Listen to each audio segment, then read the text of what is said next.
माझे पंजोबा, त्यांचं नाव आहे स्वर्गीय हरिभाऊ गीते, त्यांचं नावाने ते फाउंडेशन सुरू केलेले.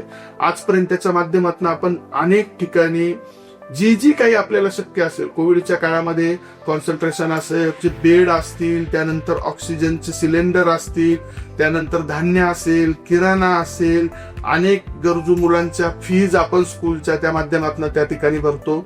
या ठिकाणी हरिभाऊ गीते फाउंडेशनच्या माध्यमातून पॅथॉलॉजी लॅब चालवतो, वैकुंठ रथ चालवतो, पाण्याचा टँकर चालवतो आणि हे सर्व आपण सामाजिक कार्य म्हणूनच करतोय. कारण स्वर्गीय हरिभाऊ गीते फाउंडेशनला कुठलंही अनुदान नाही, ती स्वायत्त संस्था नाहीये, ती एक सामाजिक काम करणारी संस्था आहे आणि त्या ठिकाणी त्याला जी काही मदत लागेल ती आम्ही गीते परिवाराच्या माध्यमातूनच त्या ठिकाणी करतो. त्या ठिकाणी आम्ही कोणाची मदत घेत नाही, कोणाला मागत पण नाही आणि आमच्या माध्यमातूनच ती आम्ही पूर्ण करतो.